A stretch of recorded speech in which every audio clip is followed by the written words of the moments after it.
নমস্কার, আমি মৌমিতা। আমার কবিতা পাঠ চ্যানেলে আমার সকল শ্রোতা বন্ধু এবং দর্শক বন্ধুকে আন্তরিক শুভকামনা জানিয়ে আজকের গল্প পাঠ শুরু করছি। আজ আমি আপনাদেরকে পড়ে শোনাব নারায়ণ গঙ্গোপাধ্যায়ের লেখা একটি ভীষণ চমৎকার ছোট গল্প। গল্পের নাম দায়মোচন। শুনতে থাকুন আজকের গল্প দায়মোচন। তখন ওরা থাকতো দোতলাতে তলায়, আর ভূপেনরা ছিল ওদেরই একতলার ভাড়াটে। তনুশ্রীর বাবা 1000 টাকা মাইনে পেতেন, আর ভূপেনের বাপ কোথায় কেরানিগিরি করতেন 150 টাকা বেতনে। পদমর্যাদার তফাৎ থাকলেও তনুশ্রীর বয়স তখন 15 আর ভূপেনের বয়স 18, অর্থাৎ যে বয়সে মেয়েরা বীর পূজা করতে শুরু করে, আর যে বয়সে কিশোর তার দেহে মনে অনুভব করতে থাকে পৌরুষের প্রথম উত্তাপ। আইএসসি ফেল করা ভূপেনের সেই পুরুষ মূর্তি ম্যাট্রিক পড়া তনুশ্রীর চোখে পড়ল পাড়ার সরস্বতী পুজো উপলক্ষে। গেঞ্জি আর সাদা হাফ প্যান্ট পরা ভূপেন যখন জিমন্যাস্টিক দেখিয়ে সকলের উল্লসিত করতালি কুড়িয়ে নিলে, সেই মুহূর্ত থেকেই একটা নতুন গর্ব আর আবিষ্কারের আনন্দে সমস্ত চেতনা মগ্ন হয়ে গেল তনুশ্রীর। তাদেরই একতলার ভাড়াটে ভূপেন আজকের এই জনসমাবেশের মধ্যে অনন্যতার গৌরবে দীপ্তিমান হয়ে উঠেছে। এই পরম বিষয়ের সঙ্গে সঙ্গে কখন যে ভূপেনের উপর একটা অধিকারবোধ জন্মে গেল টেরও পেল না তনুশ্রী। একতলার থেকে দোতলার দুরারোহ সিঁড়িটা দেখতে দেখতে একটি মাত্র ছোট ধাপে রূপান্তরিত হলো। মর্যাদার তারতম্য ভুলে গিয়ে, আত্মীয় স্বজনের দৃষ্টি এড়িয়ে, একদিন বিমুগ্ধ চোখে পরস্পরের মুখোমুখি দাঁড়ালো স্বপ্নমগ্না কিশোরী আর নবজাগ্রত পুরুষ। তারও পরে একটা বৃষ্টি নামা সন্ধ্যায় প্রায় অন্ধকার সিঁড়ির নিচে ভূপেনের বাঁ হাতের কোড়ে আঙুলে নিজের আংটিটি পরিয়ে দিয়ে তনুশ্রী বললে, আমি আমি তোমাকে বলবো না।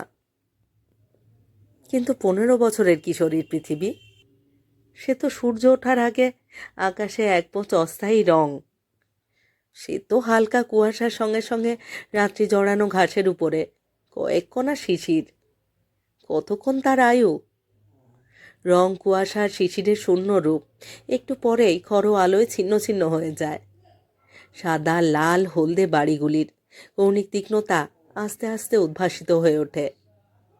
কালো পিচের পথে চিকচিক করে উজ্জ্বল মসৃণ ট্রামের লাইন, আর গ্যারাজের দরজা খুলে টিনা যখন গাড়িটা সাফ করতে থাকে তখন তার চকচকে শরীরটার উপরে একটা কঠিন দীপ্তি ঝকঝক করতে থাকে। ট্রামের লাইন আর ঝকঝকে গাড়ি। ভূপেনের বাবা বাড়ি বদলালেন। ট্রামটা কত পিছনে ছিটকে পড়ল কে জানে, আর গাড়িটা তনুশ্রীকে সামনে এগিয়ে নিয়ে চলল।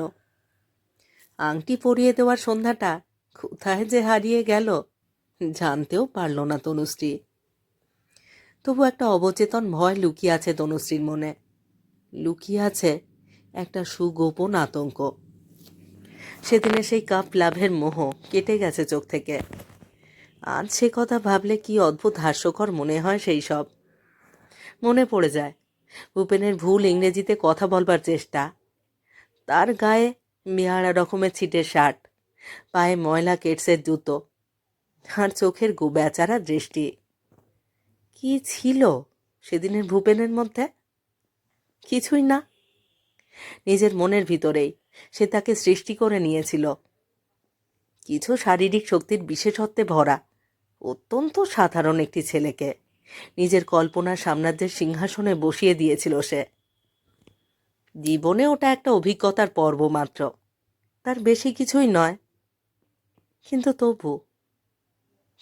তবু ওই আংটিটা, কিছুই বলা যায় না। কোনোদিন হয়তো প্রেতের মতো অন্ধকার ঠেলে ওই আংটির অধিকার নিয়ে ভূপেন এসে দাঁড়াবে। কোনোদিন হয়তো আংটির উপরে মিনেতে খোদাই করা তার নামের স্বাক্ষর। হয়তো ওইটে দিয়েই সেদিন ব্ল্যাকমেল করবার চেষ্টা করবে। 18 বছর বয়সেই আইএসসি ফেল করে অমন স্বাস্থ্য নিয়ে যে মাথা তুলে দাঁড়াতে পারে, তাকে বিশ্বাস নেই। কিন্তু এ ভয়টাও ফিকে হতে হতে প্রায় মিলিয়ে এসেছিল 12 বছর ধরে। কিন্তু কে জানতো 12 বছর পরে চন্দননগর থেকে কলকাতা ফেরবার পথে শ্রীরামপুরে এসে গাড়িটা এমন করে বেঁকে বসবে, আর কৌতূহলী জনতার ভিতরে সকলের উপরে নিজেকে তুলে ধরে প্রশ্ন করবে দীর্ঘকায় ভূপেন, কি কি হয়েছে? চন্দননগরে মামার বাড়ি। মামাতো ভাই পুলকের প্রথম ছেলের অন্নপ্রাশন। সৌরাংশুরই নিয়ে যাওয়ার কথা ছিল, কিন্তু অফিসের জরুরি কাজে কাল সন্ধ্যেতে আচমকাই সৌরাংশুকে চলে যেতে হলো দিল্লিতে।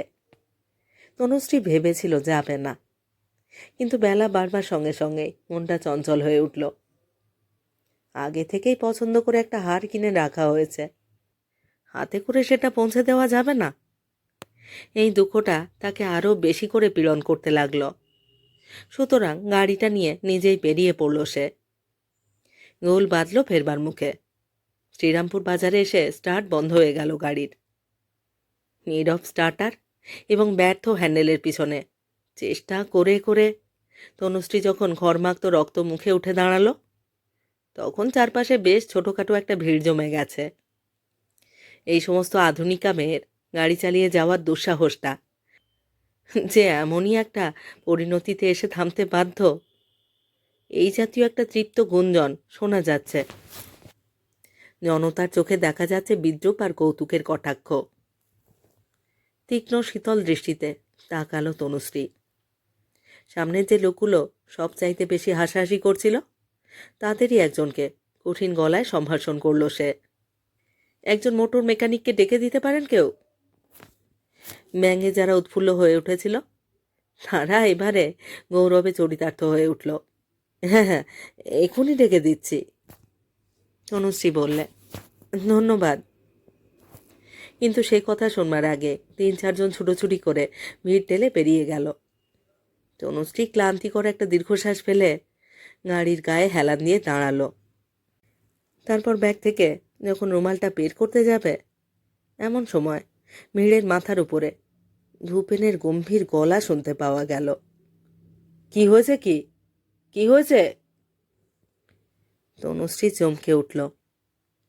না, ভূপেনকে তখনই যে সে চিনতে পারল তা নয়। চারিদিকের ক্লেদাক্ত চাপা গুঞ্জনের মধ্যে ওই কণ্ঠস্বরটা এমন গম্ভীর আর সহজ যে না তাকিয়ে উপায়ই ছিল না। নগণ্য দীনতার ভিড়ের ভিতরে কোথায় যেন পুরুষের আবির্ভাব ঘটল, যেন দেখা দিল সেই পুরুষ, যে পুরুষ কাপুরুষতার আক্রমণের ভিতরে নিজের শালপ্রাংশ মহাভূত বাড়িয়ে দিয়ে উদ্ধার করে বিপন্না নারীকে। কি হয়েছে গাড়ির? তেমনি গম্ভীর সবল গলায় জানতে চাইল ভূপেন। আরে এই যে একজন মোটর মেকানিক এসে পড়েছে। সোল্লাস অভ্যর্থনা জেগে উঠল একটা। Motor mechanic?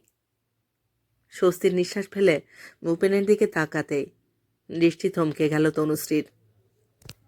বিকেলের বিষণ্ণ আলোয় 12 বছর পরে আবার দুজনের দিকে নির্বাক চোখে তাকিয়ে রইল। ভূপেনের সেই চওড়া আর কোঁকড়া চুল, তনুশ্রীর পাণ্ডুবর্ণ বিষণ্ণ মুখ, আর চিবুকে একটা কালো তিল। ভুল করবার অবকাশ মাত্র দিলে না। বোবা বিস্ময় আর সূচিমুখ আশঙ্কার খোঁচায় যেখানে ছিল সেইখানেই দাঁড়িয়ে রইল তনুশ্রী। আর ভূপেনের চোখের উপর সাদা পর্দার মতো কি একটা দুলে উঠল বার কয়েক। কিন্তু ভূপেনই সামনে নিলে আগে। ময়লা হাফশার্ট আর কালিমাখা পাজামা পরা মোটর মেকানিক এগিয়ে এসে সহজ গলায় জানতে চাইল, কি হয়েছে আপনার গাড়ির?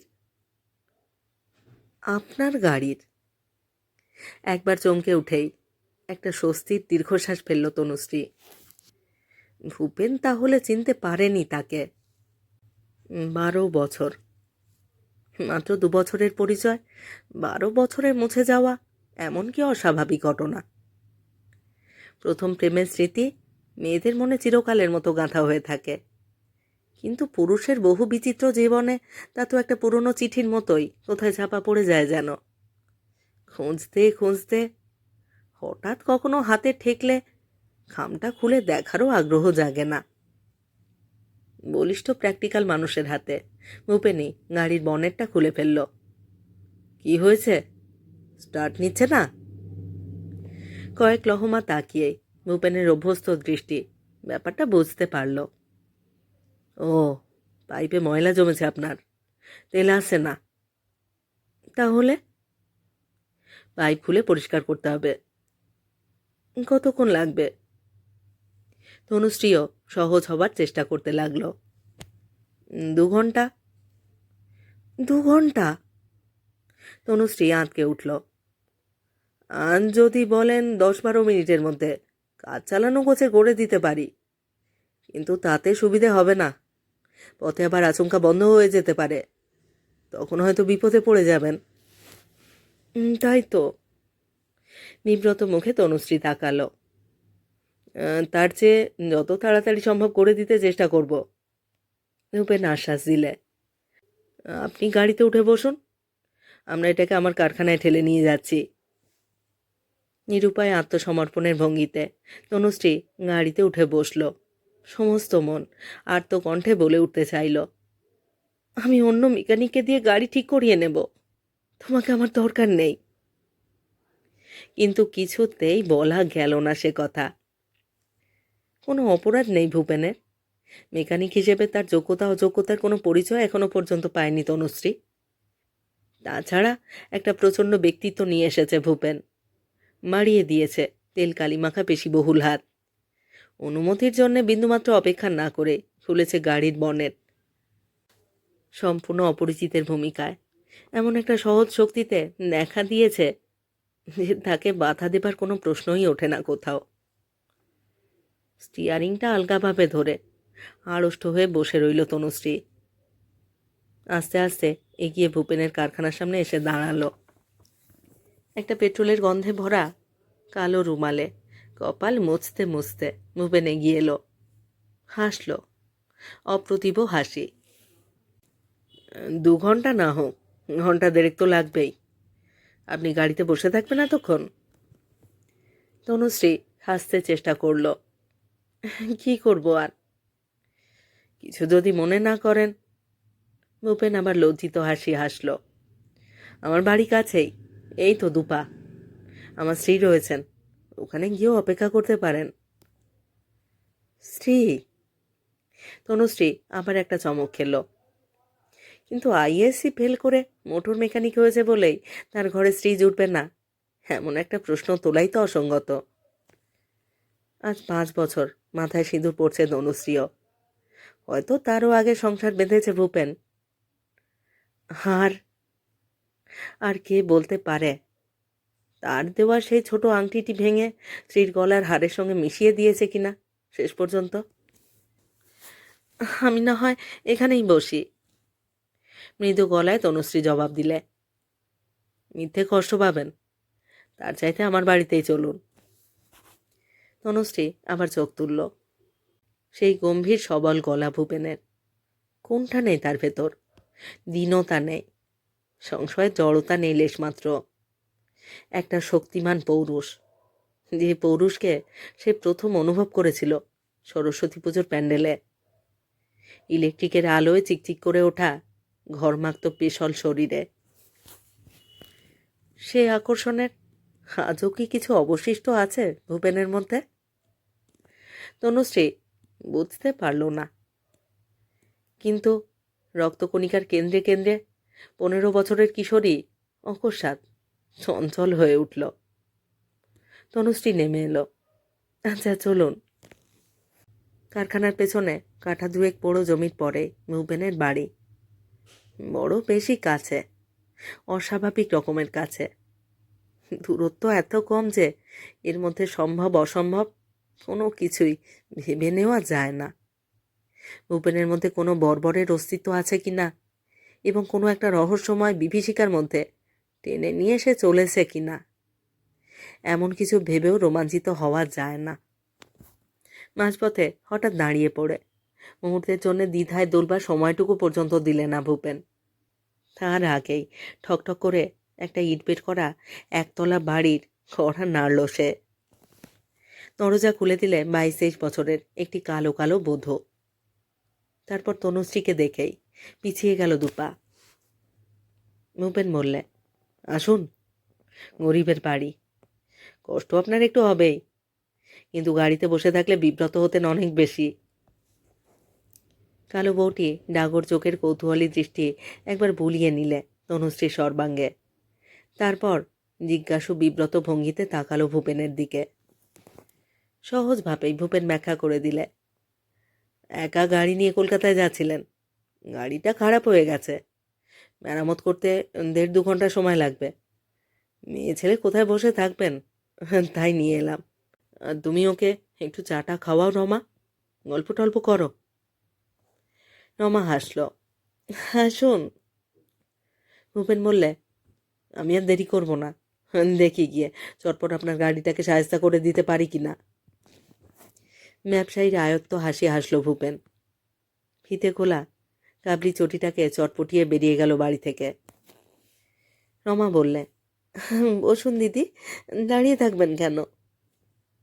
দিদি তাকিয়ে দেখল তনুশ্রী। না, এখানেও জিততে পারেনি ভূপেন, জিততে পারেনি তার পৌরুষের জোরে। কালো রঙের গোলগাল একটি বেটে খাটো মেয়ে, পানের রসে রাঙানো মুখ। আইএসসি ফেল করা ভূপেন বিয়েতেও ফেল করেছে। সরস্বতী পুজোর প্যান্ডেলে সেই বীরের বীরাঙ্গনা আর যেই হোক না কেন, এ নয়।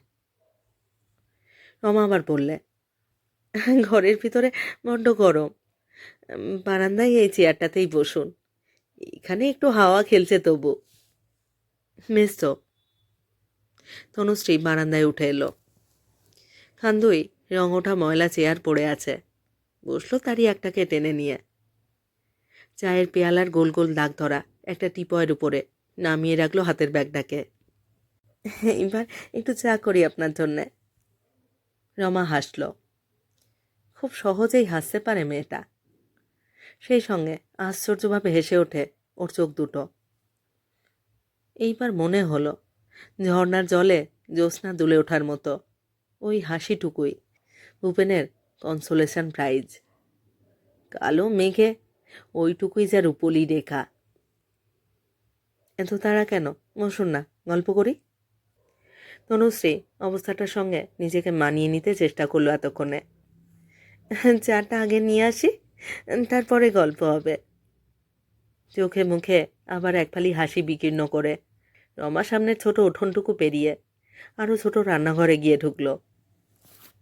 এই তবে ভূপেনের সংসার। এইখানেই এসে তাহলে শেষ পর্যন্ত নীড় বেঁধেছে সে। সন্দেহ কি, তাদের বাড়ির একতলার ফ্ল্যাটের চাইতে এ অনেক খারাপ। 150 টাকা মাইনের বাপের চাইতে ভূপেনের রোজগার অনেক কম তাহলে।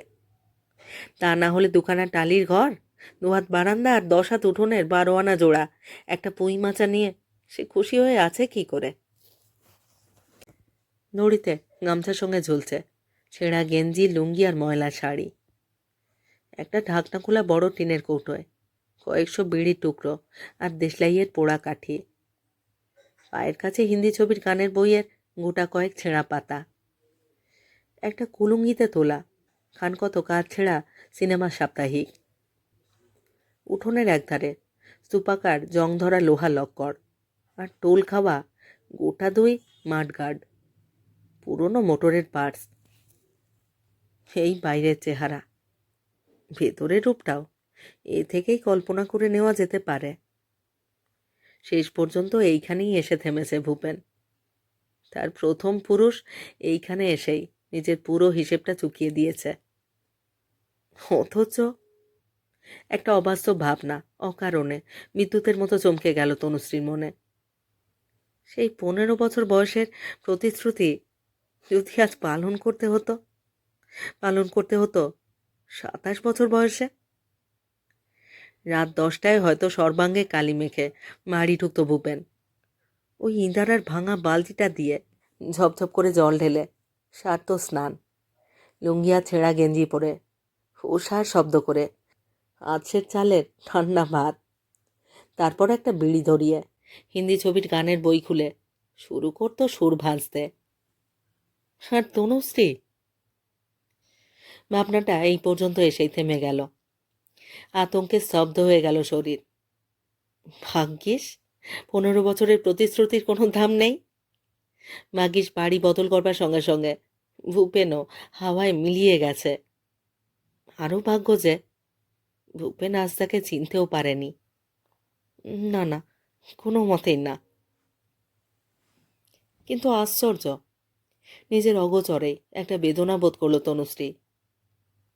আশ্চর্য, কি করে ভুলতে পারলো ভূপেন? কেমন করে এত সহজে নির্মূল করে দিতে পারলো 12 বছর আগেকার সেই ঘোর লাগা সন্ধ্যাটাকে?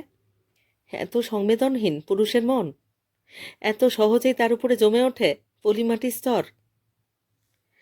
আর একটু মনোন্ময় হওয়া উচিত ছিল ভূপেনের। নীরের শক্ত শরীরটার ভিতরে মেলে রাখা উচিত ছিল আর একটুখানি ফাঁকা আকাশকে। মোটরের কলকবজা নাড়াচাড়া করতে করতে কেন এমনভাবে যান্ত্রিক হয়ে ওঠে মানুষ? নিজের একান্ত মুহূর্তগুলোর জন্যে কেন এতটুকু নির্জন জায়গা ফেলে রাখতে পারে না? আংটিটা কোনো এক অশুভ মুহূর্তে সেই মারাত্মক অভিজ্ঞান নিয়ে দেখা দেবে, তাকে ব্ল্যাকমেল করতে চেষ্টা করবে ভূপেন। হঠাৎ এক একটা ঘুম ভাঙা রাতে সৌরাংশুর পাশে শুয়ে শুয়ে সেই দুর্ভাবনাটা পাথরের মতো তার বুকে চেপে বসেছে। হৃৎপিণ্ডের মধ্যে আচমকা জমে গেছে রক্ত, পিপাসায় শুকিয়ে কাঠ হয়ে গেছে গলা। কিন্তু বিস্মৃতির এই নিশ্চিন্ততার চেয়ে দুস্মৃতির সেই দুশ্চিন্তা ছিল অনেক ভালো। সেই ভয়ের সঙ্গে ছিল উত্তেজনার একটা চঞ্চলতা, ছিল একটা রোমাঞ্চকর আত্মপীড়নের আনন্দ। কিন্তু নির্ভাবনার এই শীতলতা স্পন্দিত আতঙ্কের সেই প্রাণটুকুকে নিষ্ঠুরভাবে গলা টিপে ধরেছে। হ্যাঁ, নিষ্ঠুরতা বই কি। হয়তো সত্যি সত্যি সেই ভাঙা আংটির কণাগুলো নিজের সমস্ত পরিচয় হারিয়ে, বর্ষার সেই সন্ধ্যাটিকে হারিয়ে, ওই কালো বউটার ঘামে ভেজা সরু হাতটার সঙ্গে সঙ্গে পেতলের মতো বিবর্ণ হয়ে যাচ্ছে। হঠাৎ উঠে পড়তে ইচ্ছে করলো তনুশ্রীর, চলে যেতে ইচ্ছে করলো বাড়ির বাইরে। কিন্তু তার আগে 2 হাতে 2টো চায়ের পেয়ালা নিয়ে রান্নাঘর থেকে বেরিয়ে এলো রমা। উঠোনটুকু পার হয়ে রমা এগিয়ে আসতে লাগলো। তনুশ্রী তাকিয়ে রইল তার চওড়া পাড় লাল শাড়িটার দিকে। সীমন্তিনী স্বামী সৌভাগ্যের প্রতীক। সৌভাগ্যই বটে। অত সহজেই যে ভুলে যেতে পারে, যার জীবনে বিস্তৃতির আবির্ভাব ঘটে এমন হৃদয়হীন অবলীলায়, তার গৃহিণী হতে পারা ভাগ্যবতীর লক্ষণ, সন্দেহ কি? কিন্তু আজ যদি হঠাৎ রমা মারা যায়, পেশল দেহ স্থূল মস্তিষ্ক মোটর মেকানিক ভূপেন কতদিন বিরহ বিলাপ করবে তার জন্যে? 6 মাস? 1 বছর? তারপর এইরকম আরও একটি কালো কালো মেয়ের কপালে সিঁদুর পরিয়ে ভূপেন তাকে ঘরে আনবে। এই বউয়ের হাড় ভেঙে তার জন্যে নতুন করে চুড়ি গড়িয়ে দেবে। ভূপেনরা এই করে, এই ভূপেনেদের নিয়ম। টিপয়টার উপরে সস্তার পেয়ালাটা নামিয়ে দিল রমা। হাতলের নিচে কালো ময়লার রেখা, কালচে চায়ের রং। চুমুক দেবার প্রবৃত্তি হয় না। কাঠের একটা চৌকি টেনে নিয়ে নিজের পেয়ালা হাতে রমা পাশে বসল। চা নিন দিদি, 2খানা বিস্কুট দেব? না না, কিছু দরকার নেই, অনেক খেয়ে বেরিয়েছি, এখন আর কিছুই খেতে পারবো না। রমা চুপ করে রইল। একবার ভিড়ু ভিড়ু চোখে তাকিয়ে নিল তনুশ্রীর দামি শাড়িটার দিকে, তার প্রসাধন মার্জিত পরিচ্ছন্নতার উপরে। যেন ব্যবধানটা পরিমাপ করে নিলে। তারপর কি বলতে গিয়েও থেমে গেল, যেন কি বলা উচিত ঠিক করতে পারল না। চায়ে একটা চুমুক দিয়ে তনুশ্রী পেয়ালাটা নামালো। কপালে মস্ত একটা জলজলে সিঁদুরের টিপ মেয়েটার। সৌভাগ্য, স্বামী সৌভাগ্য। হঠাৎ ভূপেনের উপরে অর্থহীন ক্রোধে মনটা তিক্ত হয়ে উঠল তনুশ্রীর। এর চাইতে উজ্জ্বল, এর চাইতে তীক্ষ্ণধার কারোর আবির্ভাব কি ভূপেনের জীবনে অসম্ভব ছিল? বলা যায় না। তেমন কেউ এলে হয়তো আরও একটু ঊর্ধ্বে উঠতে পারত ভূপেন। হয়তো লুঙ্গি পরে সিনেমার গান গাওয়ার চাইতে আরও একটু পরিমার্জিত, পরিশীলিত হওয়া অসাধ্য ছিল না তার পক্ষে। আপনি কি কলকাতাতেই থাকেন? রমার দ্বিধা জড়িত জিজ্ঞাসা। হুম। রমা আবার চুপ করল। কই মাছের উপর দিকে একজোড়া চড়ুই পাখি এতক্ষণ তনুশ্রীকে আকৃষ্ট করে রেখেছিল। এইবার সে রমার দিকে ফিরল। আপনার বাপের বাড়ি কোথায়? বাপের বাড়ির প্রশ্নে রমার মুখ উজ্জ্বল হয়ে উঠল। কথা বলবার মতো সহজ কিছু খুঁজে পেল যেন। দুর্গাপুরে, বর্ধমান জেলায়। রমা সাগ্রহে জানতে চাইল, আপনি দুর্গাপুরে গেছেন কখনো? না। যাবেন একবার, ভারী সুন্দর জায়গা। রমা গর্বিত হয়ে উঠল। নদী আছে, শালবন আছে, আর ধানের ক্ষেত, মাঠের পর মাঠ জুড়ে ধান, তার আর শেষ নেই। মা, খুব সুন্দর তো। হ্যাঁ, খুব সুন্দর। যখন ধান পাকে কি যে চমৎকার লাগে দেখতে। কিন্তু এখন তার অর্ধেক নষ্ট হয়ে গেছে। সেই যে মিলিটারিরা এসেছিল না আমাদের দিকে, সব একেবারে শেষ করে দিয়ে গেছে। আমাদেরও জানেন 150 বিঘে ধান জমি কেড়ে নিয়ে গিয়েছিল, এখনো ফেরত পাওয়া যায়নি। তার উপর পড়ে আছে ওদের ভাঙাচুরো ঘর, লোহার লক্কর, এরোপ্লেনের টুকরো, এইসব। ও। তনুশ্রী হাতের ঘড়িটার দিকে তাকালো। 1 ঘন্টা হয়ে গেছে প্রায়। বিকেলের ছায়া ঘন হয়ে নেমেছে উঠোনে। আর কতক্ষণ, আর কতক্ষণ তাকে বসিয়ে রাখবে ভূপেন? এই সংকীর্ণ টালির ঘরে, আরও সংকীর্ণ বারান্দায়, দুর্গাপুরের ধান ক্ষেতের মতোই এই শ্যামল সাধারণ মেয়েটার পাশে।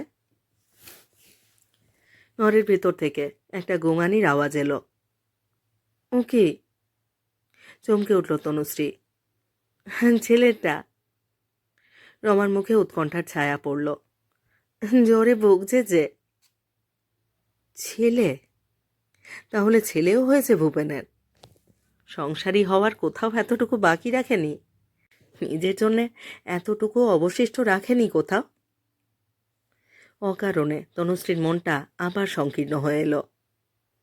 কি জ্বর? কি আর হবে, ম্যালেরিয়া। চলুন দেখি। তনুশ্রী উঠে দাঁড়ালো। কি আর দেখবেন? রমা সংকুচিত হয়ে উঠল। প্রায়ই তো ভুগছে। চিকিৎসা হয় না? হ্যাঁ, কুইনিন খায়। উনি ডাক্তারখানা থেকে ওষুধ এনে দেন সময় পেলে। ইঞ্জেকশনও দেওয়া হয়েছে কয়েকবার। কিন্তু জানেন তো কি পাজি রোগ, একবার দৌড়লে আর ছাড়তেই চায় না। ওর বোধহয় কষ্ট হচ্ছে। চলুন কাছে গিয়ে বসি। থাক না, জ্বর হলে ওই রকমই পড়েই তো থাকে। কিন্তু তনুশ্রী শুনল না। চেয়ার ছেড়ে উঠে ঘরের মধ্যে পা বাড়ালো। প্রায় অন্ধকার ঘর। বাইরে থেকে এসে ঢুকলে প্রথমটায় কিছুই দেখা যায় না ভালো করে। বিস্বাদ গন্ধে ভরা একটা দম আটকানো উত্তাপ। মিনিট খানেক দাঁড়িয়ে থেকে যখন ওই উত্তাপ আর গন্ধটা অভ্যস্ত হয়ে এলো, তখন তনুশ্রী দেখতে পেল খাটের উপর ময়লা কাঁথা জড়িয়ে বছর 6-এর শীর্ণ একটি ছেলে জ্বরে ধুঁকছে। কতগুলো বাক্স তরঙ্গ, লক্ষ্মীর পট আর কাপড় চোপড়ে আকীর্ণ ঘরটাকে যেন একটা রুদ্ধশ্বাস কবরের মতো মনে হলো তার।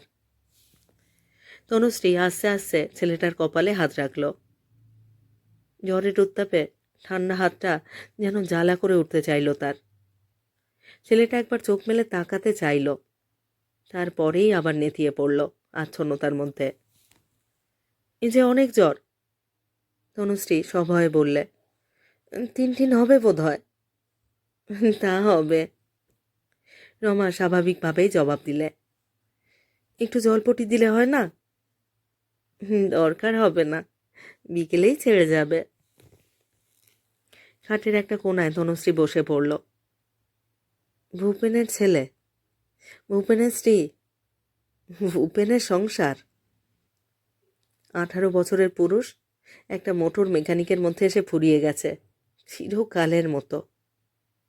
অসহ্য ক্রোধে ভূপেনকে ধরে একটা প্রাণপণে ঝাঁকানি দিতে ইচ্ছে করলো তার। সমস্ত ভয়, সমস্ত সংশয়ের পালা চুকিয়ে দিয়ে বলতে ইচ্ছে করলো, আমি আমি সেই তনুশ্রী। ভালো করে তাকাও আমার দিকে, তাকাও, তাকাও আমার সেই 15 বছরের কালো গভীর চোখের উপরে। তারপর নতুন করে জীবনের প্যান্ডালে পরিপূর্ণ আলোর মধ্যে তুমি এসে দাঁড়াও। আবার পৃথিবী করতালি দিয়ে তোমাকে অভ্যর্থনা করুক। আবার তোমার সবল শরীরে শক্তিমান তারুণ্যের অসীম সম্ভাবনা উদ্ভাসিত হয়ে উঠুক। তোমার গ্রিক সৌর্যের উপরে অ্যাপোলোর আশীর্বাদ সৌর কণায় কণায় ঝরে পড়ুক। এই ঘর নয়, এই বুকচাপা অন্ধকার নয়, এই স্ত্রী আর অসুস্থ সন্তানের গ্লানির মধ্যে নয়, অফুরন্ত প্রাণের উৎসবে হোক তোমার সাপ মোচন। চটপটিয়ে ফিতে খোলা কাবলি চটির আওয়াজ পাওয়া গেল। উনি ফিরে এলেন, রমা বললে ফিসফিস করে। উঠোনে এসে দাঁড়িয়েছে ভূপেন। তার সবল গম্ভীর স্বর ভেসে এলো সেই মৃত আলোর দেশ থেকে। কোথায় গেলেন? গাড়ি আপনার তৈরি? তৈরি? তনুশ্রী উঠে দাঁড়ালো বিদ্যুৎ বেগে। দম আটকানো অসুস্থ ঘরটা থেকে প্রায় এক লাফে বেরিয়ে এলো বাইরে। ভূপেন হাসল। যতটা সময় লাগবে ভেবেছিলাম তার আগেই হয়ে গেল। ধন্যবাদ। দাঁড়ান 1 মিনিট। ভূপেন বাসের ঘরটায় ঢুকলো, বেরিয়ে এলো সঙ্গে সঙ্গে। আচ্ছা চলুন। রমা দোরগোড়ায় এসে দাঁড়িয়েছে। কালো গোলগাল বউ, লাল পাড় শাড়ি, কপালে জলজলে সিঁদুরের টিপ। সীমন্তিনী ভাগ্যবতী স্ত্রী। তার দিকে তাকিয়ে হাসতে চেষ্টা করলো তনুশ্রী। হাসি ভাই তাহলে? খুব খুশি হয়েছি আলাপ করে। নমস্কার। নমস্কার। রমা হাসল। হয়তো বলতে চাইল আবার আসবেন, কিন্তু বলাটা এত অর্থহীন যে সেটা বুঝতে পেরেই আর কথা খুঁজে পেল না। চলুন। ভূপেন আবার ডাকল। সেই সংক্ষিপ্ত এতটুকু পথ, কিছু ভাববার আগে, কোনো একটা এলোমেলো কল্পনায় রোমাঞ্চিত হয়ে উঠবার আগে তনুশ্রী ভূপেনের কারখানার সামনে এসে দাঁড়ালো। ঝকঝক করছে সুন্দর গাড়িটা। মেঝে ঘষে দিব্যি পরিষ্কার করেছে ভূপেন। দেখে নিন, দেখে নিন একবার ভিতরে উকি ঝুঁকি দিয়ে। ভূপেন তনুশ্রীকে অনুরোধ জানালো। গাড়িতে উঠল তনুশ্রী। চাবি খুলে চাপ দিল স্টার্টারে। আনন্দিত মৌমাছির মতো গুঞ্জন করে উঠল গাড়িটা, যেন গ্র্যান্ড ট্যাঙ্ক রোড দিয়ে এখনই ডানা মেলে দিতে চায়। কত দেব, কত দেব আপনাকে? আরক্ত মুখে অবরুদ্ধ স্বরে জানতে চাইল তনুশ্রী। ভূপেন স্বচ্ছ হাসি হাসল। আর কত দেবেন? বেশি কিছু করতে হয়নি, 5 দিলেই হবে। কাঁপা হাতে ব্যাগ খুলে একটা 5 টাকার নোট ভূপেনের দিকে বাড়িয়ে দিল সে। ভূপেন সেটা অভ্যস্ত পরীক্ষকের মতো আলোর দিকে তুলে দেখে নিল একবার। হ্যাঁ ঠিক আছে, ধন্যবাদ। ধন্যবাদ। এতক্ষণে যেন মুক্তির নিঃশ্বাস পড়ল তনুশ্রীর, যেন পালিয়ে বাঁচল একটা অপমৃত্যু শ্মশান থেকে। তবু তবু 18 বছরের প্রথম পুরুষ মরে গেছে তার। আশঙ্কা আর উত্তেজনায় তার নিভৃত সঞ্চয়কে সে আজ চিরকালের মতো ভূপেনের চিতাভস্যের সঙ্গে নদীর জলে ভাসিয়ে দিয়ে এলো। তনুশ্রীর কান্না আসতে লাগলো। আজ যেন একটা গোপন ঐশ্বর্যের ভাণ্ডার শূন্য হয়ে গেল, যেন ফাঁকা হয়ে গেল সব। চলন্ত মোটরের অপর্যাপ্ত হাওয়াতেও এখনও সে ভালো করে নিঃশ্বাস নিতে পারছে না। সেই বন্ধ ঘরের রুদ্ধ উত্তাপটা এখনও তার হৃৎপিণ্ডে চেপে বসে আছে। এতদিন পরে যেন সে রিক্ত হয়ে গেছে। হঠাৎ পায়ের কাছে নীল কাগজে মোড়া একটা ছোট জিনিস চোখে পড়ল। কি ওটা? কখন এলো? তীক্ষ্ণ সন্দেহে সেটাকে তুলে নিতেই তার কোলের উপর গড়িয়ে পড়ল একটা চকচকে ছোট জিনিস, বিবর্ণ মিনার আংটি। তনুশ্রী। হরফ কটা এখনো স্পষ্ট পড়তে পারা যায়। স্টিয়ারিংয়ের উপর মুঠো শক্ত হয়ে এলো, বিহ্বল হয়ে এলো দৃষ্টি। সবটাই তাহলে ভূপেনের অভিনয়? আশ্চর্য নিপুণ অভিনয়। ইচ্ছে করেই ভূপেন তাকে নিয়ে গেছে তার বাড়িতে, পরিচয় করিয়ে দিয়েছে তার স্ত্রীর সঙ্গে, দেখিয়েছে মোটর মেকানিকের জীর্ণ অন্ধকার সংসারের রূপ। সেই জন্যেই 5 টাকার নোটটাকে অমনভাবে আলোয় তুলে পরীক্ষা করে দেখেছে সে। আঘাত আঘাত দিয়েছে ভূপেন, আঘাত দিয়েছে দীনতার আভিজাত্যে। আর তনুশ্রীর আর তাকে ভয় নেই, তনুশ্রীরাই তার ভয়। আজ নিজের গণ্ডির ভেতরে থেকে তনুশ্রীদের সে নির্বাসিত করে দিতে চায়। যার কাছ থেকে সে পালাতে চাইছিল, সেই তার কাছ থেকে পলাতক। ওই আংটিটা ফিরিয়ে দেওয়া তনুশ্রীর ভয় মোচন নয়, তার নিজেরই দায় মোচন। ইচ্ছে করল গাড়ি ঘুরিয়ে সে ফিরে যায়, ক্র্যাশ করে ভূপেনের কারখানার উপর গাড়িটাকে চুরমার করে দেয়। কিন্তু তা করল না তনুশ্রী। আংটিটাকেই সে সামনে ছুঁড়ে ফেলে দিলে। আর কয়েক সেকেন্ডের মধ্যেই তার গাড়ির চাকায় চেপে গিয়ে ছোট আংটিটা একরাশ পিচের মধ্যে মিলিয়ে গেল।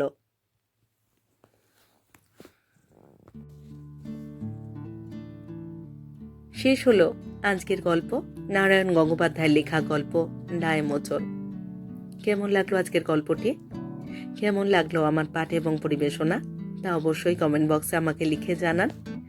প্রতিটি গল্প পড়বার পরে আপনাদের মতামতের অপেক্ষায় থাকি। আমার কবিতা পাঠ চ্যানেলে যারা নিয়মিত আমার পুরো গল্প পাঠ শুনছেন এবং নিয়মিত কমেন্ট করে আমাকে উৎসাহিত করছেন, তাদের জানাই আমার আন্তরিক ধন্যবাদ। যদি আমার গল্প নির্বাচন এবং পাঠ আপনাদের ভালো লাগে, অবশ্যই একটি লাইক করবেন এবং গল্পগুলিকে আপনাদের প্রিয়জনের মধ্যে শেয়ার করবার অনুরোধ রইল। আর আপনারা যারা নতুন আসছেন, যারা এখনও আমার কবিতা পাঠ চ্যানেলটি সাবস্ক্রাইব করেননি, তাদের অনুরোধ সাবস্ক্রাইব করে সাথে থাকার। আর হ্যাঁ, নারায়ণ গঙ্গোপাধ্যায়ের আরও অনেক সুন্দর সুন্দর গল্প আমি আমার চ্যানেলে পড়েছি, অবশ্যই শুনে দেখুন। যদি না শোনা হয়ে থাকে, শুনুন গল্প ধস, শুনুন প্রতিনায়ক, শুনুন কেয়া। শুনলে কিন্তু মতামত জানাতে ভুলবেন না। সবাই খুব খুব ভালো থাকুন আর থাকুন পরের গল্পের অপেক্ষায়।